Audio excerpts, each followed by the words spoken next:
A controversial view on the idea of reincarnation will have you going, huh.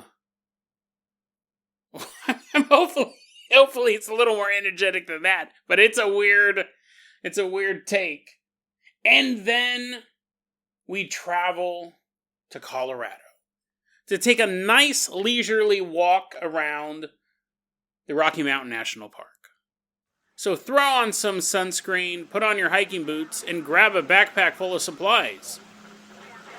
But make sure you have enough supplies to last forever. Today on Dead Rabbit Radio.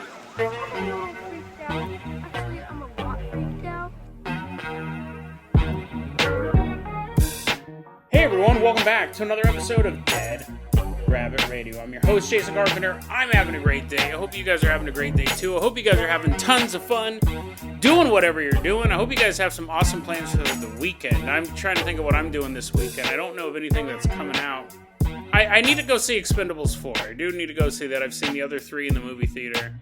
I gotta check this one out as well. You can see how high my priorities are. You guys can see what I do on the weekend. But someone who always has an exciting weekend, someone who puts my weekends to shame, as far as excitement goes, running into Dead Rabbit Command right now. Everyone get on your feet and give it up for one of our legacy Patreon supporters, Rolf. Woohoo, yeah! Wee, yeah! It's jumping around, rolling around the floor of Dead Rabbit Radio Command. Rolf, you're going to be our captain, our pilot this episode. If you guys can't support the Patreon, I totally understand. I truly do. Just help spread the word about Dead Rabbit Radio. That helps out so much. Tell your friends, tell your family, tell everyone you know. Dead Rabbit Radio is your favorite paranormal show. Rolf, I'm going to go ahead and toss you the... I just thought about this vehicle yesterday. We've never had this before. Rolf, get ready to hop behind the wheel of the Bunny Bus. We're going to leave behind Dead Rabbit Command, drive us... Jason, that's just a big car. That's not exciting. Let me guess, it's going to make the same sound as the Jason Jalopy. Well, maybe. I haven't figured it out yet. Rolf, pilot this big bunny bus out of Dead Rabbit Radio Command. We're headed all the way out to Ghana. It's a louder horn. It's the Jason Jalopy with a louder horn. No, we can do a better sound effect than that. With the door shutting. All aboard. As people getting on the bus. This is like the longest sound effect. People are getting on the bus. Bus driver, Rolf, is waiting for everyone to take their seat.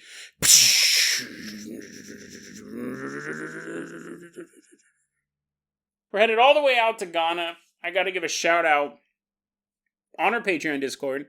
This story is brought to my attention by a Patreon supporter named Stay Strapped. Thank you so much. He posted this conspiracy theory. He said that he had seen it somewhere. And I go, that's weird. I gotta figure out if that's real. Let's check it out. And I was able to find that there is a group of people. I don't know how many. I don't know how prevalent this religion is. But apparently in Africa, there is a belief system known as the Yoruba religion. The Yoruba religion. I know there's a Yoruba people. The Yoruba religion, I don't know how widespread it is, but they use a text. The sacred text apparently is called the Odu Ifa. And I was trying, this is one of those stories that I was trying to do more research on, but I would try to look up the Yoruba religion. It would direct me to something about the people living in a particular region. When I looked up the Odu Ifa, it just kept calling it the Ifa. So there might be some differences here and there with some of this terminology as far as that goes. Everything else really comes out of the mouth of one man, Edward Matulti. Edward Matulti, he has a PhD, I don't know in what, right? In writing articles, maybe. There's a website called Modern Ghana, which is like a news website. And on this website, Edward Matulti, PhD, wrote this article called Reincarnation, the African Concept of the Afterlife. Very, very interesting take. And as far as Edward is concerned, the only take as far as the view of reincarnation. And we'll just throw out his thesis right here. And we'll just lay his thesis out right here. When you die, you do reincarnate. There is no heaven per se. The story of Jesus is a myth. The idea of a Christian heaven is a lie, perpetrated by the Europeans. Reincarnation is what happens when you die. However, the reincarnation that the Hindus speak of, where you move up and down on this ladder of life, depending on the decisions you make in this life, is also false. That is a lie from the Europeans. He said back in 1800 to 1500 BC, you had the Indo-European people come from Europe. Aryan is kind of the term that's used, the catch-all term. The Aryans came down into India. Aryan in Sanskrit means noble people. They come into India and they changed the belief system. See, according to Edward, at one point India also had the correct view of reincarnation. But the Europeans came in and said, no. If you do poorly in this life, you will go down the tree of life. You may become a stick. You may become a bug. But if you do good, you'll move up.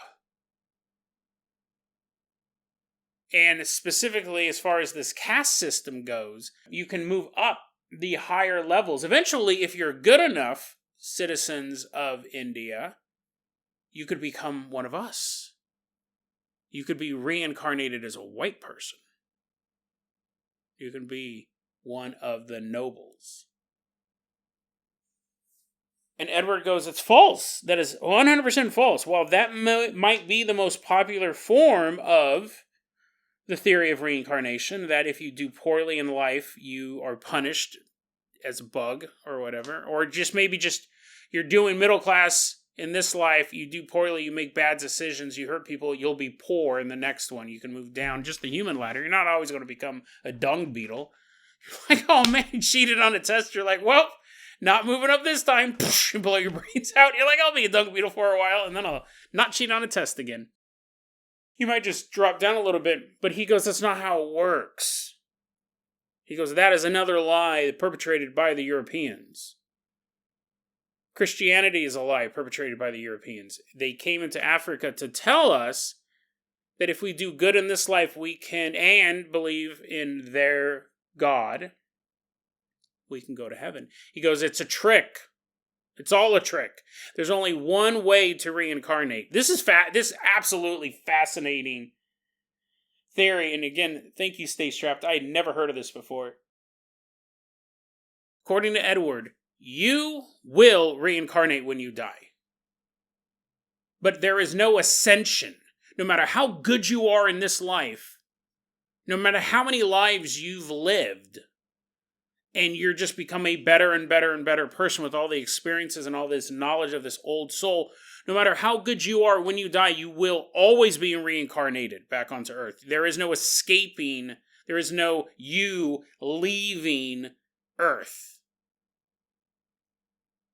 And this is the controversial part. This is fascinating. And not only can you not reincarnate as a bug, you can only reincarnate as the same race that you are now.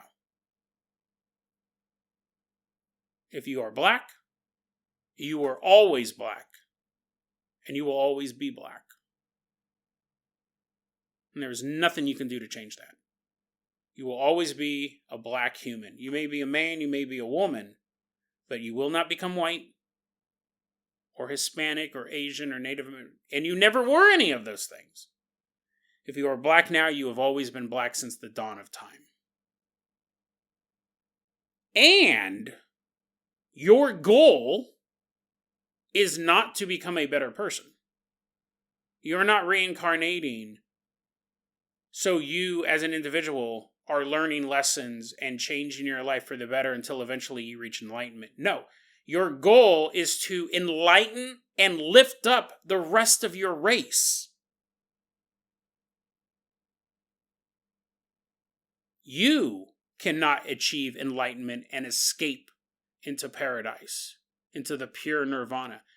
Every other person of your race has to be elevated to that point. They all have to become like Buddha, for lack of a better term. He's not saying Buddha specifically, but they all must be, every member of your race must be enlightened, and then all of you at the same moment will reach nirvana. That is the end of the journey. It is not a singular journey, it is the journey of a race.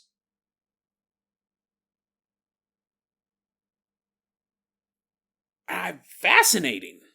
We have so many stories about reincarnation where a little girl can talk about being an Egyptian pharaoh. A little girl in England in 1970s can be like, Mama, Papa, bring me crumpets like you did when I was a pharaoh. You guys were my reincarnated slaves. No, can't happen. So if you're white, maybe you'll reincarnate. Maybe you used to be a Viking. Maybe you used to be some shepherd in France. Maybe you used to be a sailor for... Well, here's the interesting thing, because you start to get into things like, what is white? What is considered a white person? What is considered a black person? This is where, again, it gets super controversial. It's super, super controversial where we're going, but this is a belief system.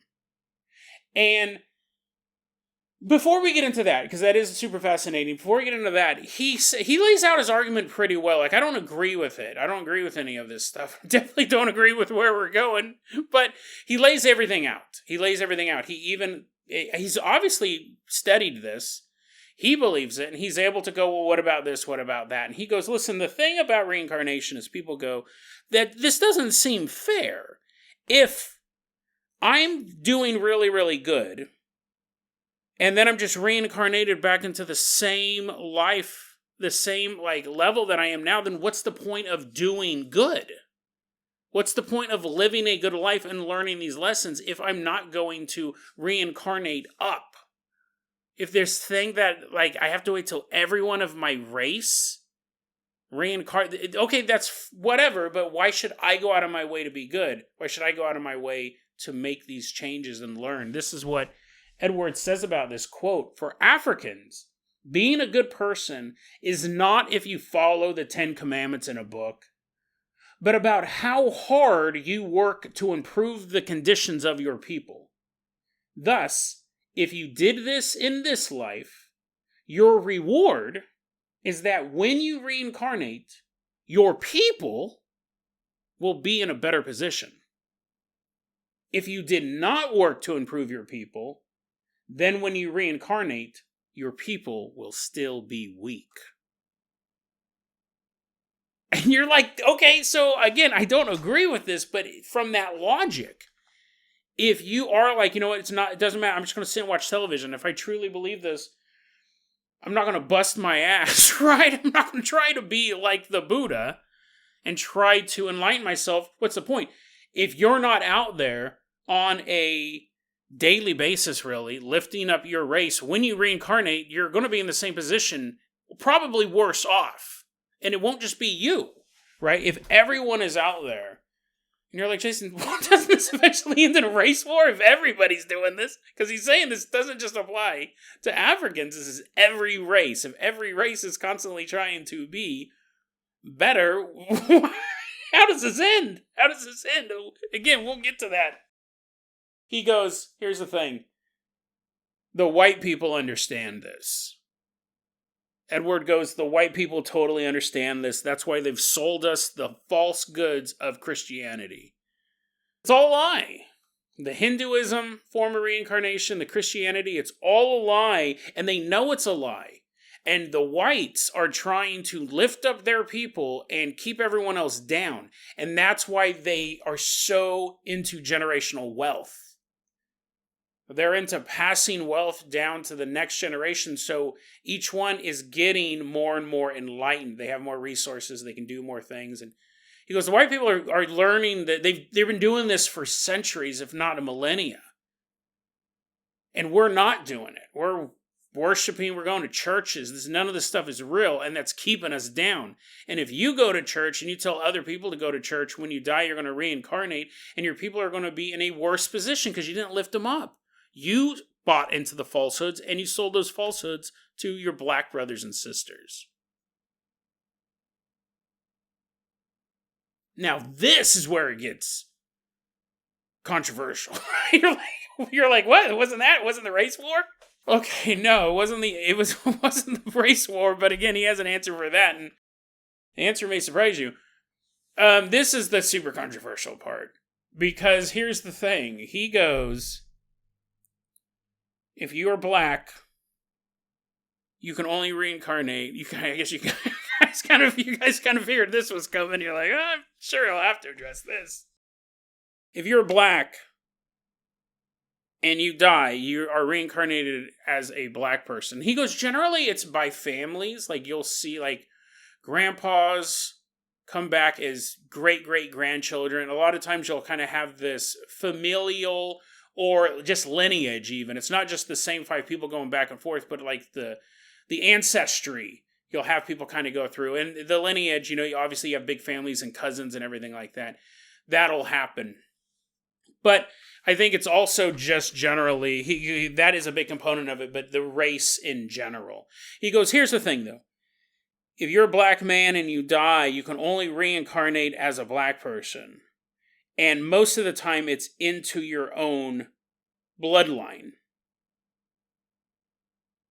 There can be exceptions, but most of the time it's in your own bloodline. But what if your daughter, who is black, marries a white man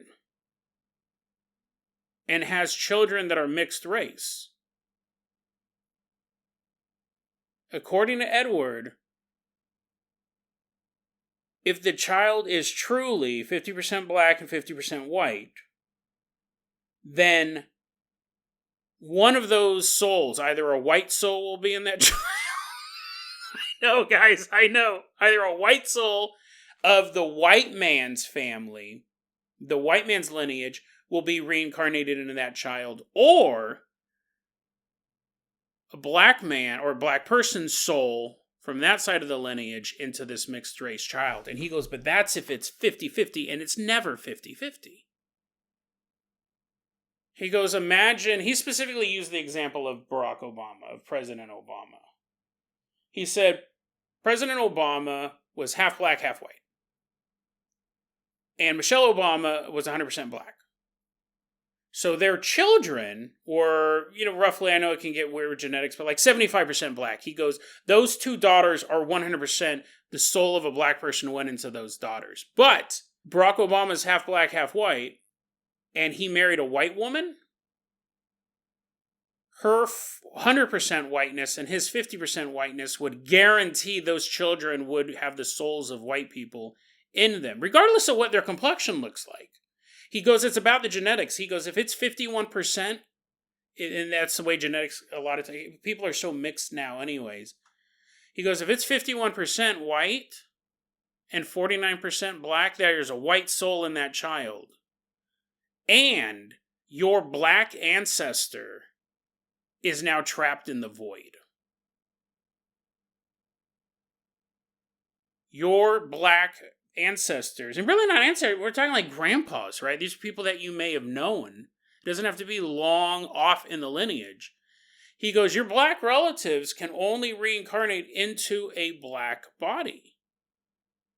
But if it's 51% or more of another race, then your grandpa is floating around in a void until eventually someone in your family line, however big that is or small that is, has a child who's 51% black. He's basically saying, if you get involved in mixed race relations, he's saying, just so we're clear, he's saying this, not me. He's saying, if you get involved in mixed race relations, your relatives, your dead relatives, will be trapped in the void. And they will be trapped in the void until eventually the child, like down the line, you have a ton of white grandkids. Then in the year 2137, one of these white grandkids dates a black person, and then the lineage starts to go 51% black. Then your grandpa from 1987, who's been floating around this whole time, can then be reincarnated. He's basically saying mixed race relations are a death sentence. Or even worse, you're trapped in the void. And if eventually your family line gets wiped out, then your souls have no place to reincarnate. And I think at a certain point they can reincarnate into other family lines, but he wasn't specific about that. Maybe that's just me trying to sugarcoat it, possibly, from this philosophy that you cannot mix races because you're damning these souls. I've read a lot of, obviously, in the conspiracy sphere, a lot of things about anti-mixed race couples, anti-mixed race marriages. You come across it all the time in the conspiracy, in the political sphere.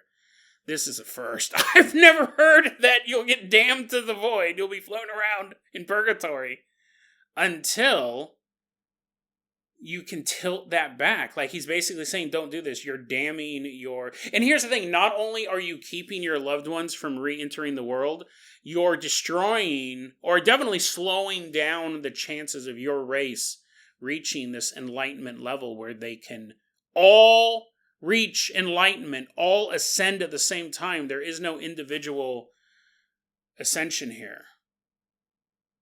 And don't do mixed race marriage. If I said that enough for YouTube to shut down the podcast, I'm not for it. I'm just saying, this is what he's saying.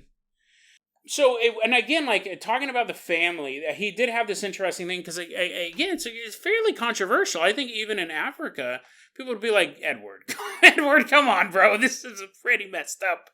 He said, so, he goes, he's answering his own questions, or answering questions he thought people would ask. He goes, why would the creator, right, why would God, in whatever form he is, why would the creator be concerned with race? Which is a good question. Which is a really good question. He goes, why would the creator be concerned with race to even use it as a guideline in reincarnation? And he continues on. He goes, for the same reason that the creator is concerned with family. A race is simply the mega family of a people. The creator wants each family to be strong, and to do this by making their race / mega family strong. So this is what it all comes down to, because, of course, the whole time you're thinking race war, right? You're just like, eventually Jason has to address this. Well, he goes, listen, this has nothing to do with race war.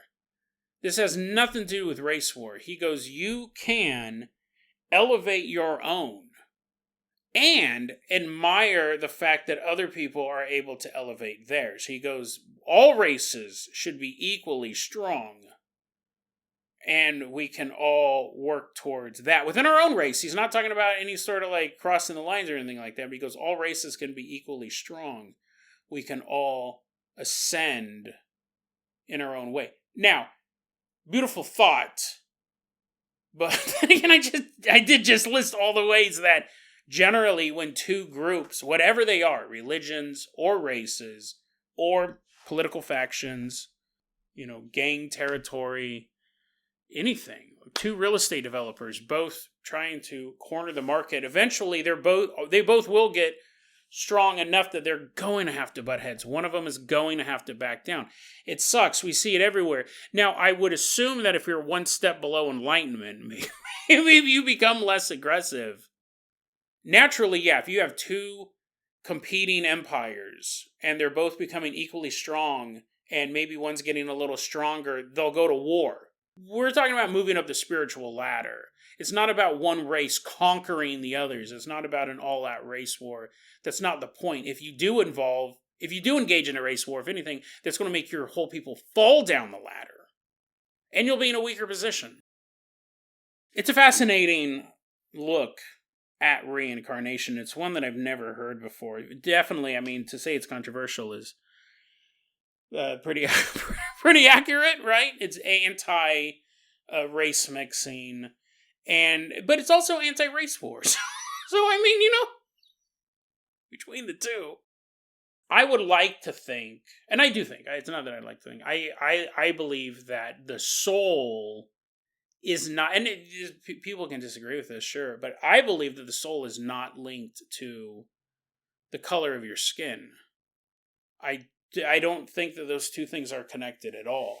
That's what I believe. I think the soul has been around since before this planet was even formed. I think that humans, as who we are something far more mystical and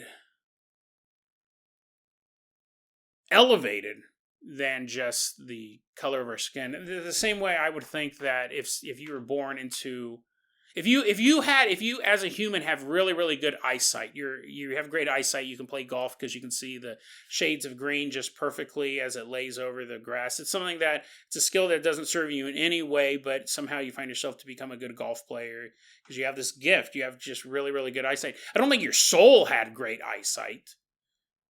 I don't think your soul was like floating around, be like, no, his eyes suck. What? The guy doesn't even have eyes. He's floating around, checking out all these wombs, and he goes, oh, here's the soul for me. He has great eyesight just like me. I think the physical body and the soul are completely different things.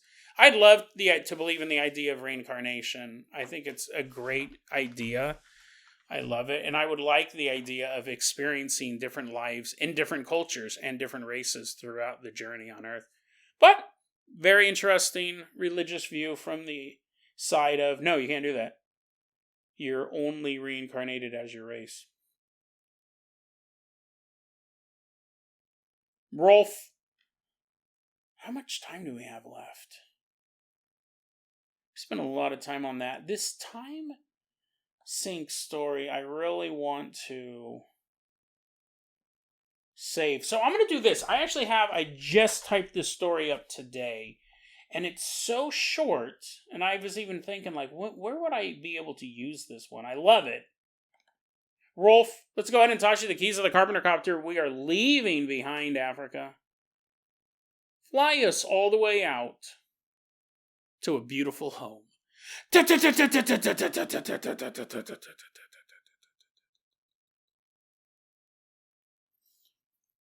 I gotta preempt this story. I guess I don't have to, but I kind of feel like, let me give you guys a tip. If you guys are writing about paranormal stuff online, and maybe not, that sounds super specific, but it's a big thing, because I spend hours a day reading this, and on Wednesdays and Thursdays I spend 8 hours each day just reading stuff. And one of the things that I find is people, in the journalism term, we call it burying the lead. It means the most important thing is lost in the story. And that's how we're going to start this one off. We're going to meet a young woman. We're going to call her Janet. Don't have her actual name. She said, the house I grew up in was haunted. And she says it was a new house. It was a new house that her family had built probably about 36 years ago. And she says, I lived in it for quite a while. I grew up in the house. And I feel like that house was haunted. I believe the house was haunted by my grandmother.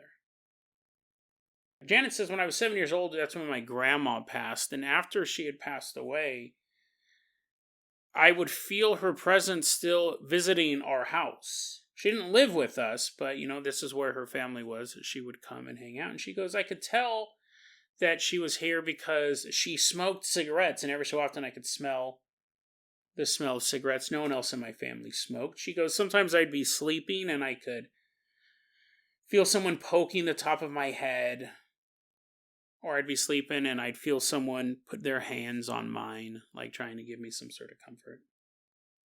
Sometimes I'd get the feeling, I wouldn't see her, but I'd get the feeling that she was standing by my bed or standing by the closet. It wasn't always a creepy feeling, but one night I was there and I was all alone, and I heard this huge knock, this huge, like, bam! on my bedroom door. She goes, "There wasn't anyone." Totally freaked me out. I just couldn't deal with it. I actually left the house and went shopping until my sister eventually came home. She goes, "Sometimes I would find rubber bands lying around the house, which was a sign of my grandmother." She didn't, that's kind of odd, but she says that maybe her grandma used to have a rubber band gun, like to shoot the kids. She said rubber bands would randomly appear. Sometimes I'd have sleep paralysis. Basic haunted house stuff. I'm reading this whole post, and then I get down to this. This is second to the last paragraph. All that stuff. Which, again, unusual. If this is happening to you, this is absolutely terrifying. Terrifying and mystifying and proof of the afterlife and all that stuff. But is it Dead Rabbit Radio worthy? Then I get to this. One day, Janet was in her mother's bathroom. She said my mom was asleep at the time, and I was using her bathroom. And I'm sitting there on the toilet. Okay, you know this is going to be good, right? You know my bathroom stuff. You know I love bathroom stuff. Not as a fetish. Let's back up. No Nick Bates. She goes, "I'm sitting on the toilet in my mom's bathroom. My mom is asleep. My mom's alive." Right? Which is a weird qualifier. But she goes, "As I'm sitting in the bathroom, my mom's asleep and alive. In this bathroom, there is a bathroom closet. And I watched the bathroom closet door open up.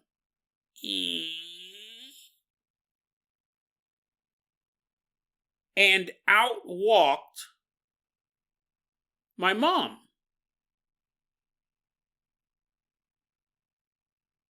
But she was black and white.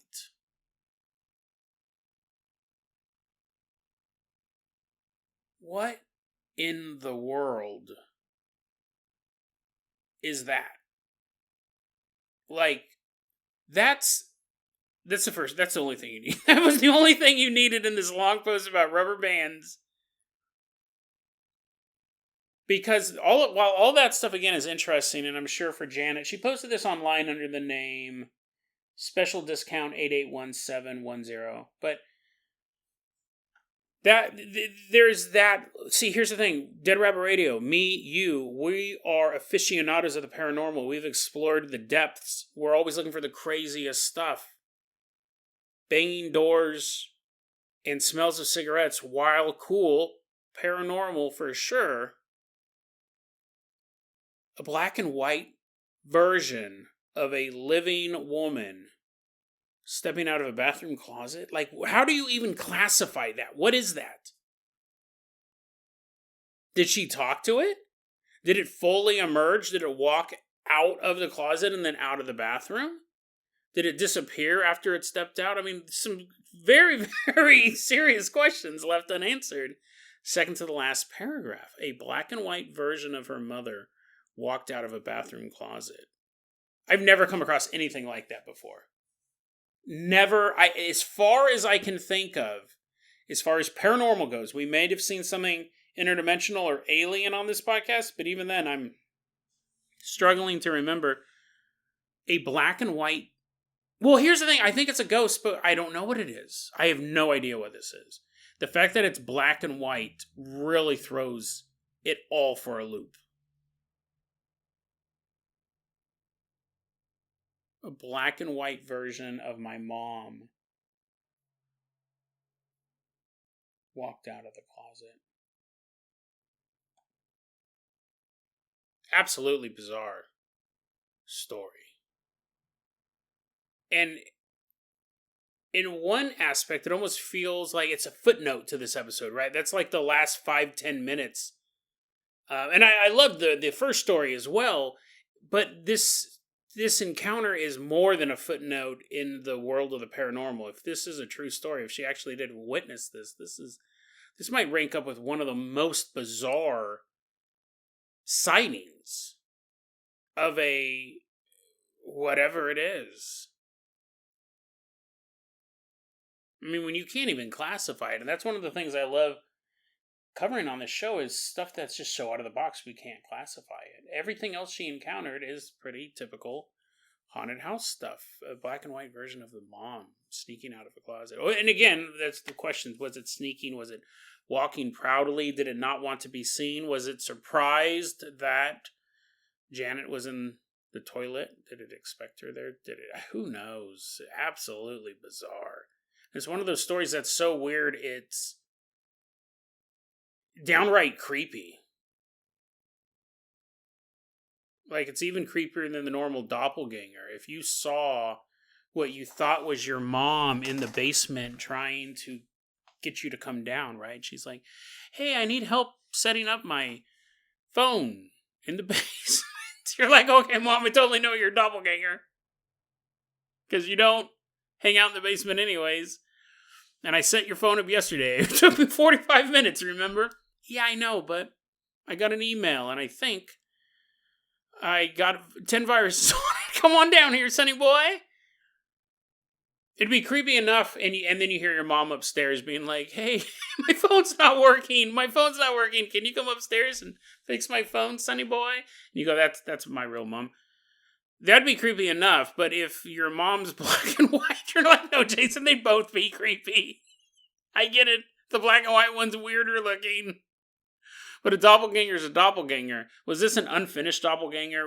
You know what I just thought of? And this is one thing I love about doing this show, because things just pop in my head. This might not make any sense, but she saw a black and white version of her mom. But we know, or at least Janet believes, that her grandma was haunting the house. And grandmas usually look like daughters. Question mark in my voice, because I'm not 100% sure. What if she was seeing her grandma because she's so old, she's black and white? I don't know. Like she's an old-timey photograph. I don't know. I really don't have anything on this, and that, again, is why I love it so much. It is creepier if you walked into your bedroom tonight to go to bed and you saw a ghost. You know what? Actually, here, we'll do it this. You walk in your bedroom. Tell me what's creepier. You walk into your bedroom, and you see the ghost of a little girl with no eyeballs hiding in the corner of your room, saying, he'll take your eyeballs too, just like he took mine. And then she vanishes. Right? After your massive heart attack. After somehow you call 911 while clutching your chest. The ambulance shows up. After all that, you go, okay, that was pretty creepy. You're wearing, like, armored sunglasses. You're carrying around a sword. You're like, that was pretty creepy. That was pretty creepy. I don't want anything to take my eyeballs out. But it looked like a little girl ghost. It's exactly what I expected a little girl ghost to look like. She was wearing a white lace dress. With, like, it only, like, you can see her arms. You know how girls wear dresses, little girls wear spooky dresses? They, like, have the straps on them. They're wearing, like, they're going to the club. You know, like an old-timey dress, is what I'm saying. But, like, they have exposed arms. And a little lacy dress. Why are you so fixated on the arms? I don't know.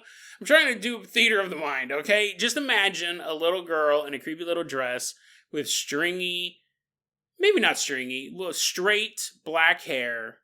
She looks like she does her hair, but she does have no eyeballs. She's like, hey, how's your hair look so good? I mean, your eyeballs are gone. She's like, don't remind me.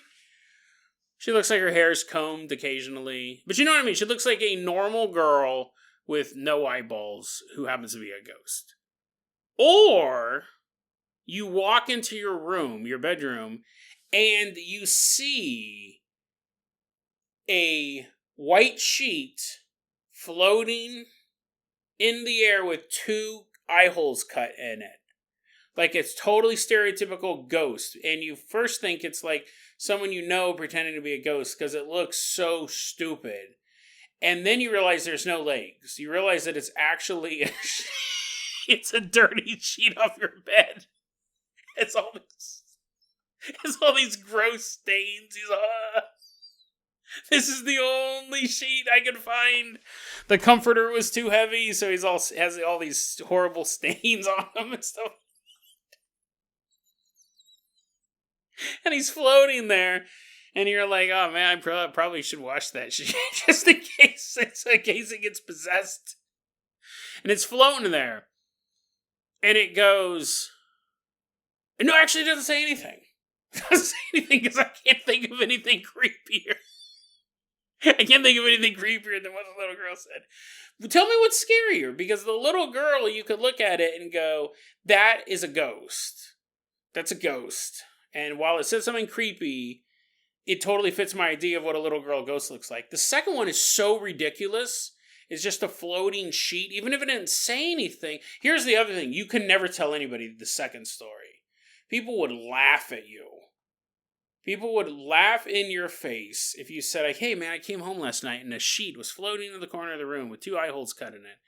And it was the cleanest sheet. It was the cleanest sheet you'd ever seen.